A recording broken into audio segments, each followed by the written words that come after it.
let's have some fun, right? Every once in a while, we get this wild hair to play with polymer clay because it's such a neat medium.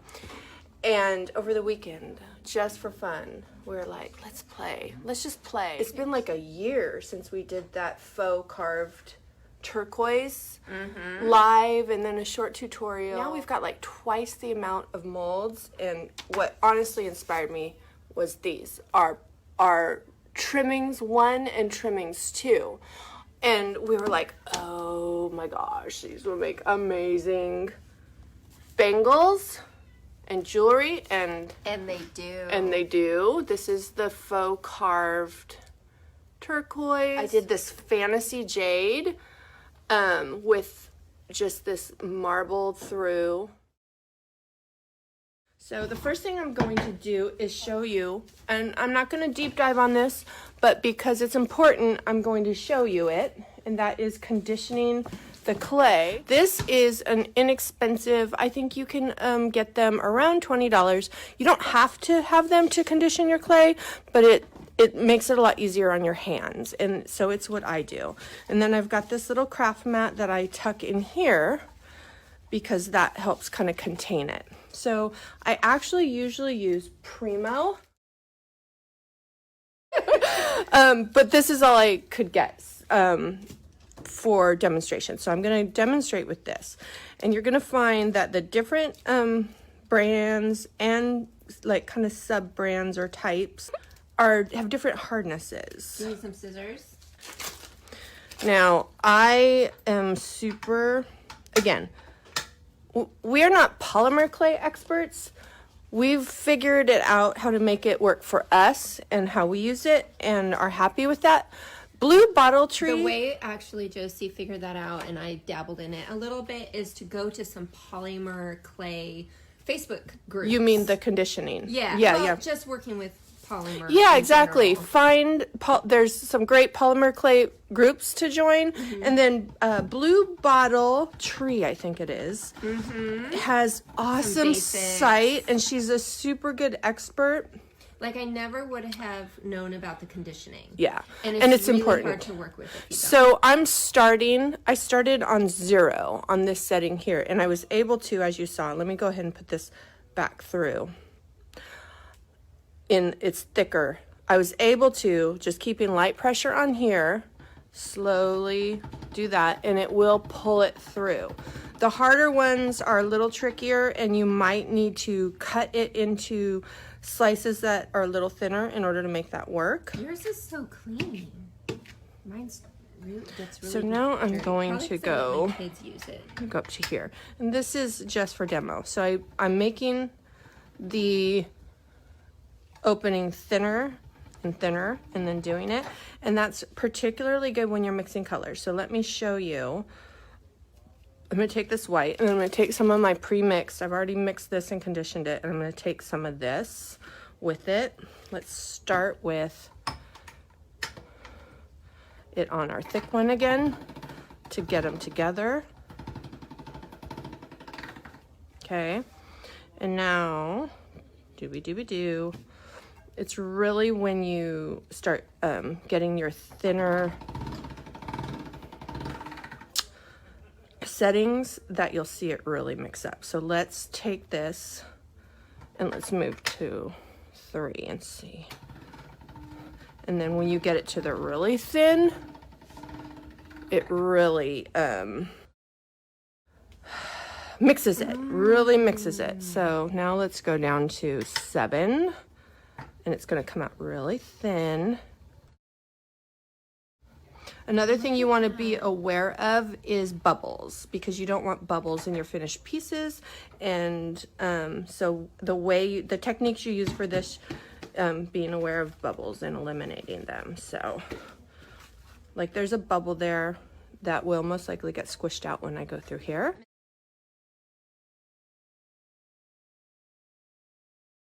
Now, I'm just telling you that same disclaimer. I have just figured out what works for me. We have figured out what works for us, but there's all kinds of in-depth and I would say more expert on polymer clay sites to go to and really get in deep. But as a starting spot, this is the basics. So you saw, and this is nice and soft now, and it's mixed so that this is ready to go. And I'm gonna, by my standards, I'm gonna say. So this was one that I had already mixed, and Sal, I sent you a screenshot of the formula for our faux turquoise. Yes, you did. But I'm gonna go ahead and put it through here again because it's been sitting to soften it up. And I did it, that was a little thicker than I should have.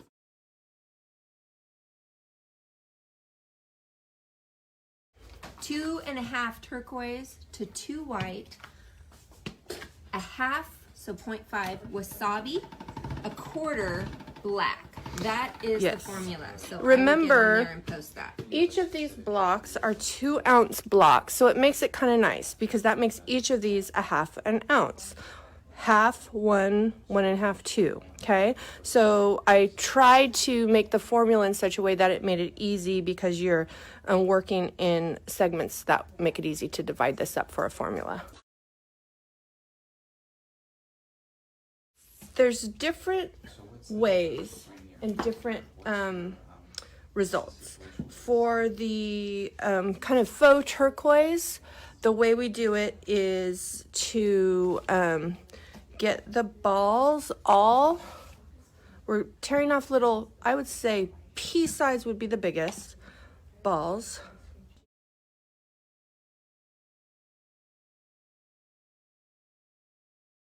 The size that you make these will kind of determine the veining, and it's not even really veining for this particular technique. It's more the fissures in your faux stone, okay?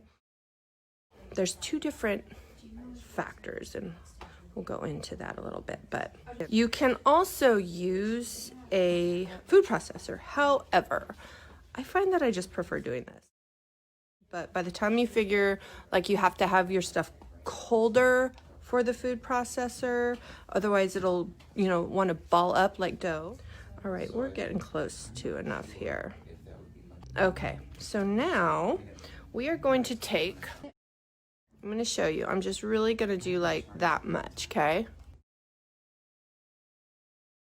And then we are going to mix it up to coat all these.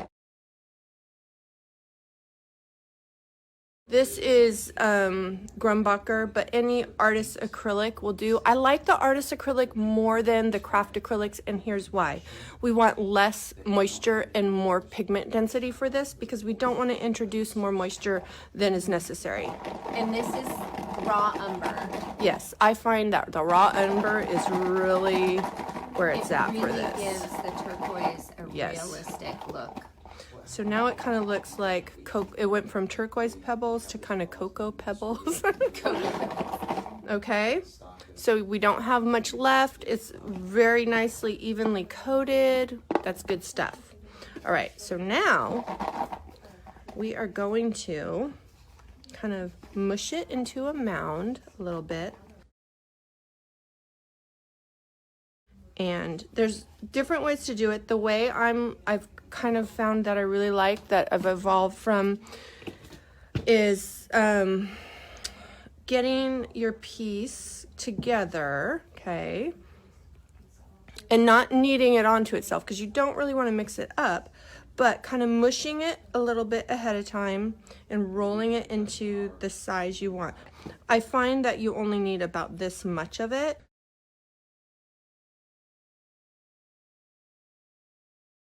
So let's do this one, and that's way more than I need, so let me make this thin. A rope one would be pretty too. It would. Rope turquoise bracelet? Mm-hmm. So I'm thinking like that. We are going to really press it in there, okay, guys? And first you're just going to use your thumbs and get it in there.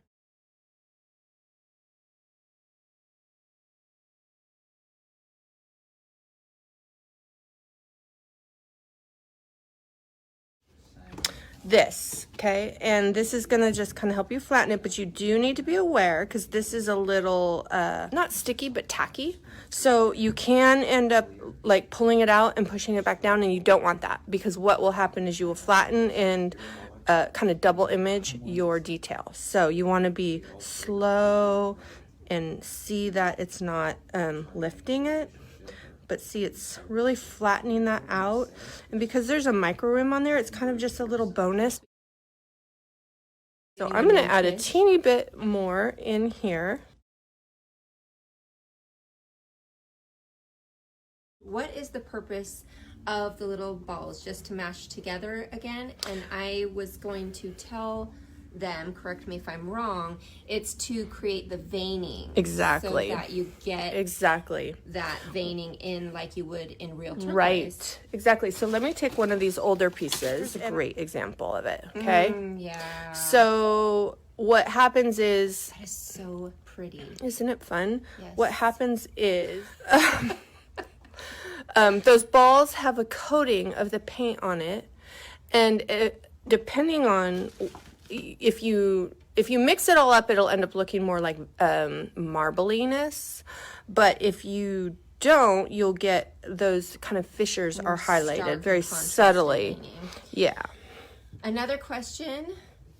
Could you sprinkle cornstarch over the top to keep it from lifting while rolling it out? You know, my first thought is yes, but because I am not a polymer clay expert, I would say check. But I'm feeling like you could easily, you could wipe that off, but you don't need to. But if you find that your clay is, warm so that is a need, that is totally, I imagine that would be okay, but I would double check with a polymer clay expert. Then I can just kind of trim that while it's in the mold. You don't have to, you can do it after. Just little excesses, right? To have a nice clean edge. Yeah. Micro rim makes that kind of nice and easy because it's a ridge that you can just bump right up against and trim off of. Lovely. Now,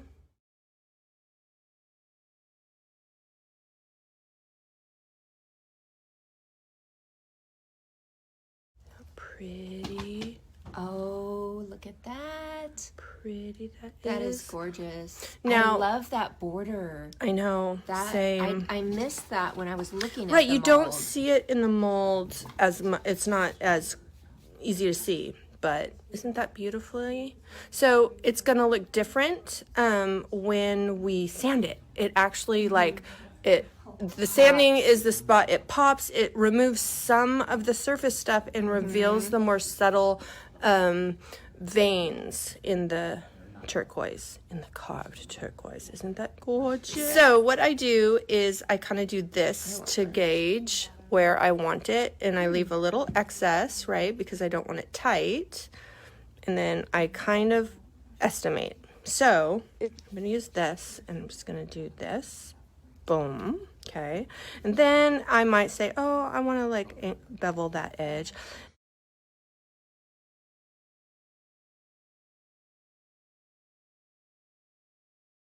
Now you saw this and this was a result of the trimming from the bracelets I did, you can see, and I just shaped it up a little bit and added a hole to create a pendant, and you could do the same with this if you wanted. These are kind of like, this one's this, sorry, my hands look awful after you do that, but you kind of want to be gentle when you're mixing it. You don't want to smash it, so like a hard implement in there will smash your pieces. Or could. So this is like, I call it a fantasy jade. Looks like jade. Well, you know what I used for that? Green one. The thing of it is Primo. Oh, the clear? The one that's translucent. Yeah. Yeah. It's like a here it is. It's a translucent-ish. It's got, I mean, it's not see-through, but it's all green. Yeah, and it's mostly this. It's like green in this. Yeah. It's like 1 part green to 4 parts this, and yet it's still held that, but it gives it just a bit of translucency, right? Okay, so let's go ahead and I have a tool, I can't find it, so I'm just gonna use this, guys, sorry. Just do right there.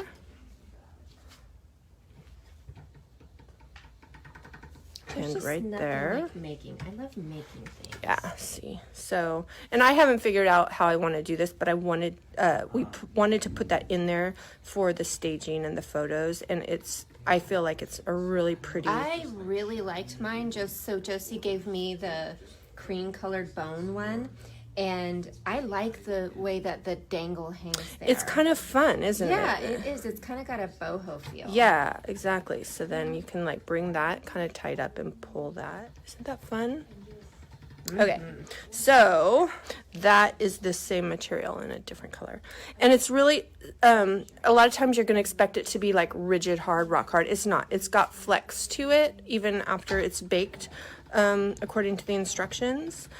And that's good because it actually makes it more useful and ultimately stronger. The thicker it is, the less flex it has, but even this, you've got some good flex there. Okay, so now I keep just saying to everything. and the different brands and formulas are going to vary. They'll vary with bake time and with their rigidity on the varied thicknesses. Okay, so that's a decent, I think I want that hole a little bigger so that I can put a 2 leather. So I'm just going to support this kind of gently like that, knowing that it's going to taper there, and do that, right?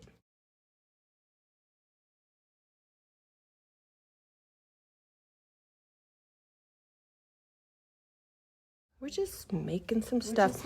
So I'm going to take this up closer to the camera so I can kind of show how to take this and kind of look at your design, smooth that out. You're going to sand it anyways, but the less sanding, the better. Whoops. There we go. And then if you want to carry the ridges down like that, kind of.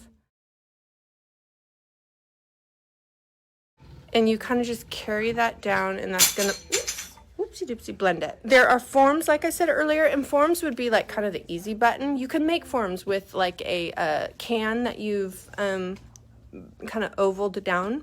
I think I'm not sure if the sizing would be exactly right, but you can. But what I did, for lack of a form, because I just haven't gotten around to finding one, is I just kind of set it up, like got how I wanted, and kind of, it wants to go back to the shape it was a little bit. See how that opens up? So if you kind of like play with it a little bit and get it kind of loosening the tension on the areas where it's bending so that you make it want to stay that way. And then I stick, and it's a superficial, don't do it too hard, but just stick the ends together like that so that it kind of helps support your oval.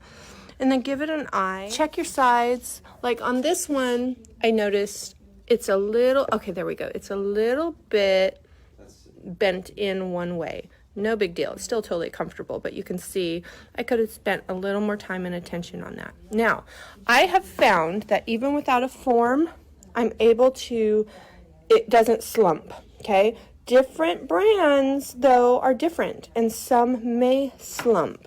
Mine did not, using the Primo. Did not slump, and I found it worked perfectly fine. And then when it comes out, it's going to be kind of flexible. As soon as you can handle it, you're going to play with it a little bit to, you know, maybe open it up just a bit, because it'll have nice flex to it, and you're going to then use your leather for keeping it together. And then, so I'm just going to go around and check and see that this is shaped the way I want it. Back there cracking up. Oh, yes, I think that's just right. Let's just stick that together. There we go. And that's how we're going to put it in the oven.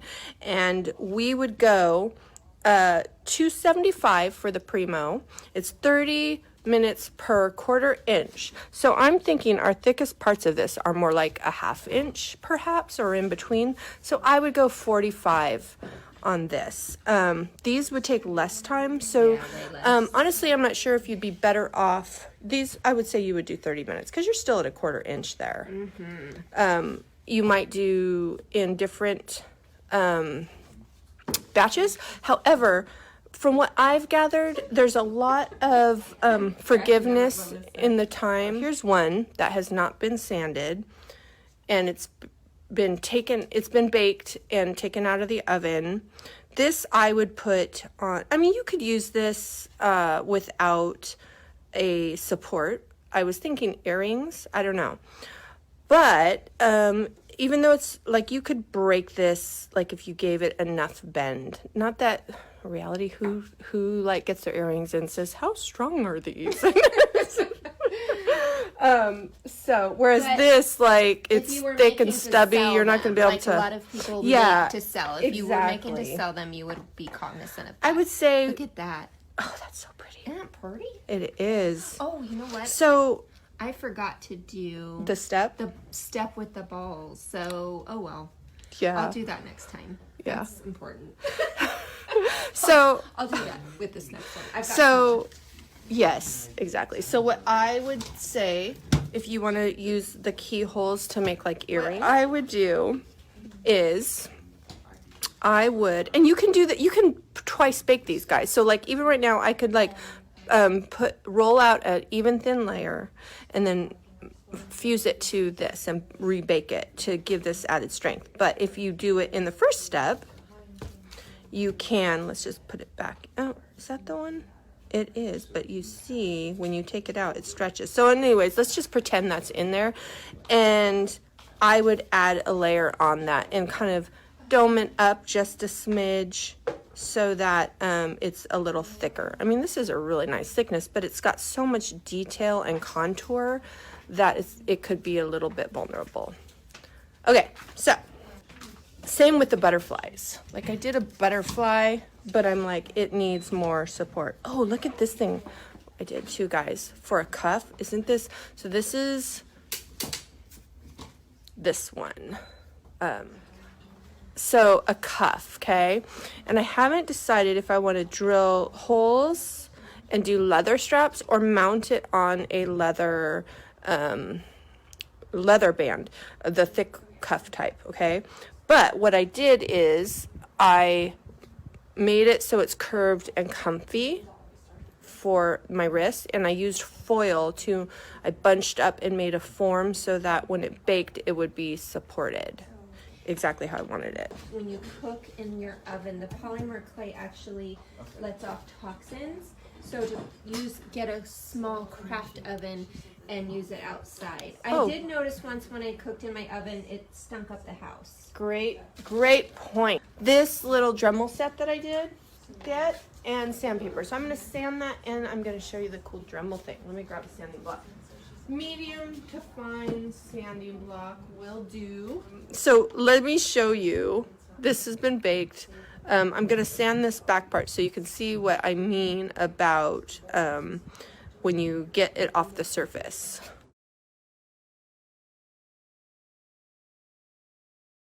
And you can decide where you want that balance and how much of the antique look from is it raw umber we use, not burnt umber, right? And I always mix the two up. I know, me too. Raw umber. Raw umber tends to have more of that greenish undertone, where the burnt has a little more reddish undertone, I would say. Works perfect. Yeah, it's really nice. Okay, so see how those veins, and it's subtle, but it's so authentic, guys. I just love it with all my guts. But then you can leave some of these too, because that's also, you find that in turquoise. But the point is, those are the areas where those balls came together. And so now you want to go through and do the top, okay? And I'm going to show you this cool Dremel tool I got. Now you want to support it because we're sitting here doing all this sanding on it, right? And you don't want to get rid of all your details, but you do want to soften them because, like, it gives it that worn. So see how you're kind of softening those edges, getting the surfaces, but not doing it too much. Okay, I'm trying to decide. I have no idea what I'm going to make. I'm just winging it. I made these little butterflies. which I thought would be really pretty in jade as like little necklace pendants. But I really do like this though. I'm gonna get some more of this. This is the one with the pretty roses in it. In the trimmings. Is this trimmings 1 or 2? I can't remember. Okay, you just need to get both because you need both, okay? Okay, let's see. And you know what I was thinking would be so fun is taking this concept and then building it up with other colors. So, are you going to do the same color in the whole thing?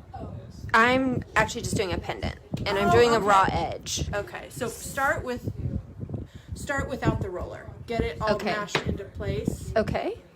Because the roller moves it unless you're already in place. Oh, and gotcha. So squish it nice and in place. Yeah, the roller's just for smoothing the back. Okay. And if you find that it's lifting, abandon it because it's really not that important. You can you can get it how you want it, really, but don't eliminate excess because this is nice and thick, and you want thick and strong.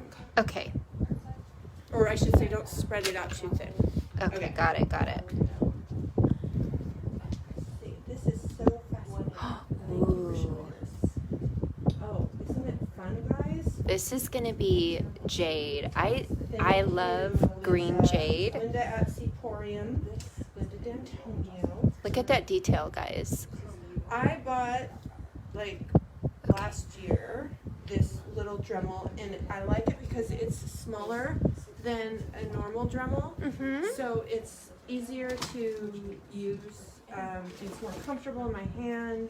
I don't need the heavy duty power. What's the Dremel for? For getting in and essentially doing the same things you do with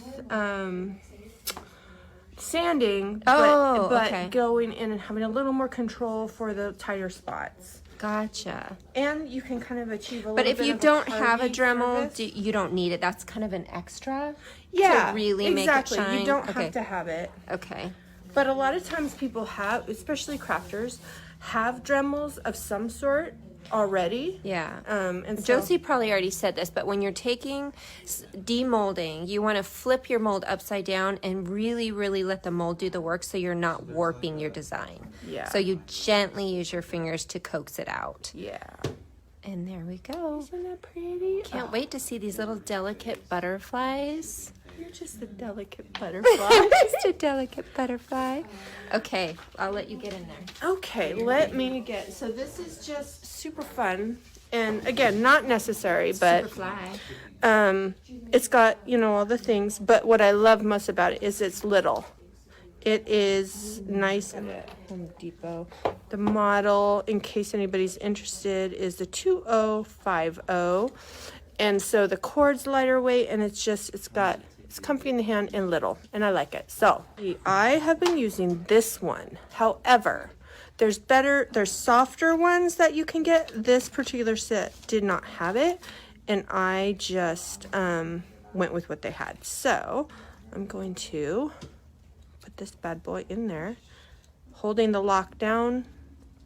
I'm going to lock it in place and tighten it with a little deal, right? We're good to go. It's also not that loud. And it's got a power adjustment there. Just going to go in and see this area here. Most of that would be missed with a sanding block. So I'm just going to get in there with this. And you can also clean up edges and really get a nice edge. You got to have a light hand because what you don't want is to kind of melt it on the surface. And if you do, it's okay. It goes away easily, but the point is to keep it light.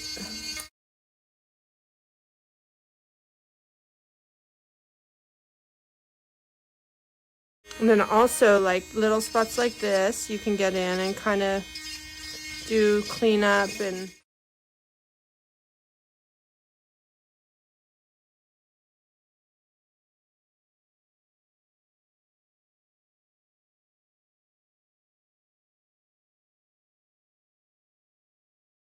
you can kind of get a cool carvy look, like on this one. See how it looks kind of carved? I kind of knock down pillows so that it doesn't look pillowy. Instead, it looks carvy. Isn't that fun? So when you make these holes, you just make holes and leave them. And what do you make the hole with? I showed, oh, because you needed it. So I just used this. There's little punches you can use, and there's sharper things, but this also works. And so wherever you're going to do that one. And if you're going to trim it, like depending on how big you want it, trim it now. And I do big holes because we want for leather straps.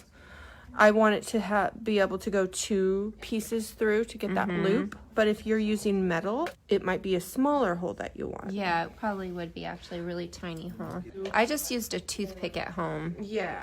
When I was making earrings the other day. And remember, for strength, whatever you're going to hang on that. So I'm going to make earrings out of my butterflies or pendants. I think I'm going to make these 2 into earrings.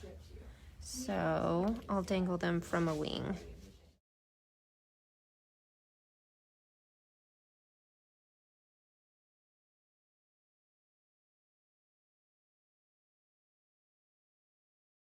Okay, I have put holes in all of them except for this one.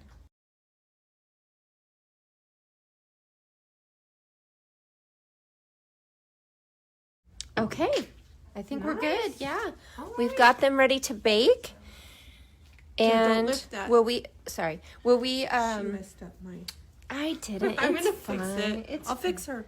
I'll fix what she messed up. It's okay. We brought this out of the out of the oven. Fresh out of the oven.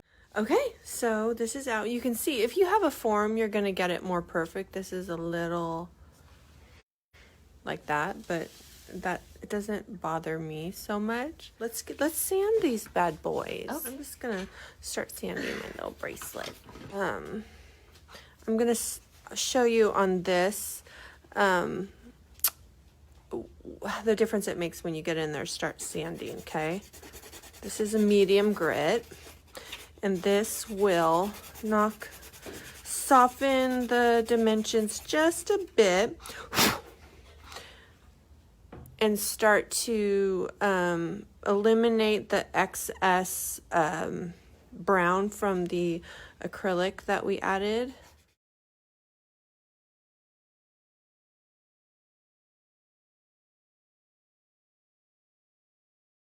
Oh, A little less talky, a little more makey. Is that what you guys want?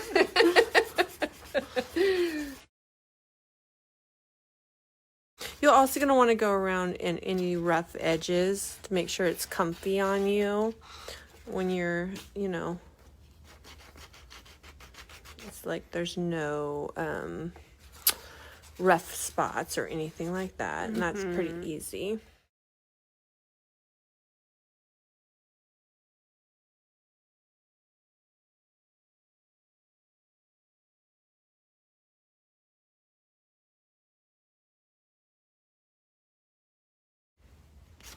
You guys like it when I stop sanding and then bring it up close to see?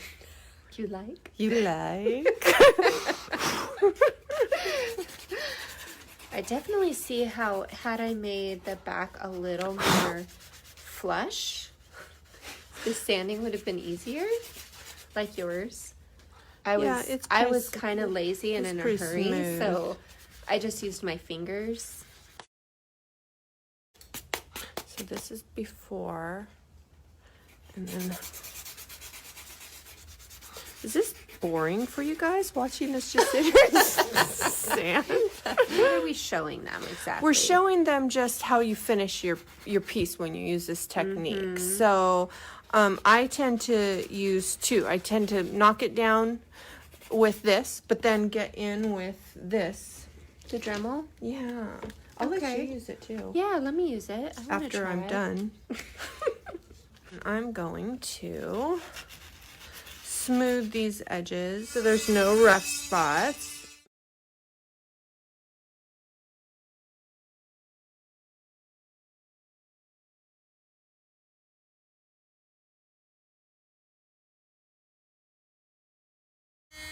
This would make a really pretty earring. This is from our birds of a feather mold? Wings and feathers. Wings and feathers. It would. That Totally. was really pretty earring. So when I'm using this, I'm kind of stabilizing because that helps me kind of, like when you're using a paintbrush and you want to get some stabilization, you use that to see, that gives you stability. If you haven't done that, try it. Try it, report back to me what you think. If you like it. Pink. It's like you can brace. That's pretty, huh? Mm-hmm. So that didn't get sanded. It didn't? No, not the, it did, but the back didn't. It did. Oh, okay. So you see the difference. Show me the Yeah. difference. So that didn't get sanded. Let's sand half of it because that's a fun way too. I'm gonna just literally sand half of it. See, the sanding step's super important. It's like some kind of pink fantasy stone, huh? Isn't that pretty?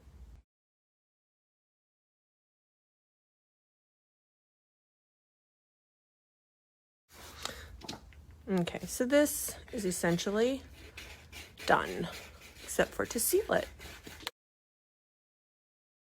Pretty. Yes. Seal it. Okay. This is matte finish. Is that okay? Yeah.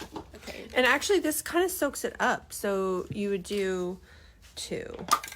This is the Krylon matte finish. Again, I'm not saying this is the best. It's just what I found and started using.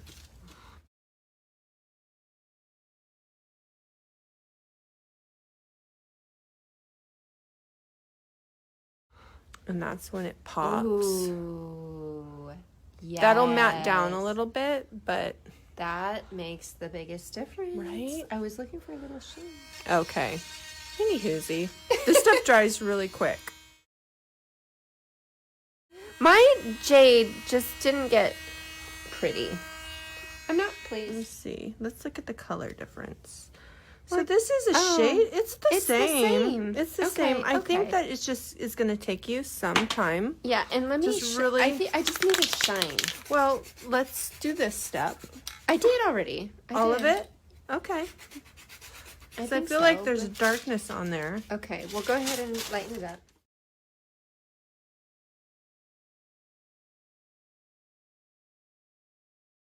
Yeah, this is cutting better. It's lightening up because that's why you gotta Yeah. take. You gotta.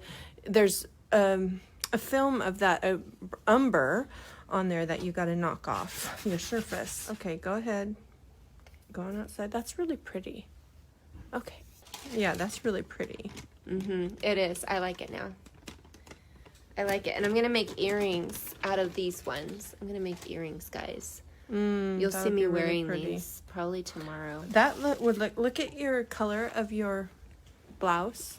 Yeah. Wouldn't that look pretty together? Okay, guys, it was so fun crafting with you for Technique Tuesday, and we're so glad that you joined us. It was a little longer today, which we loved because more time together making is always a good thing. I hope you guys try this stuff. Share your projects, your questions, and meanwhile, it's pretty, huh? Right? Butterfly earrings. Little butterfly. Oh, and look at Yeah, this was. I showed them that. You guys are Earlier. awesome. Thank you for joining us. Mwah. Bye, right. guys. We'll see you later. Bye, guys. Bye.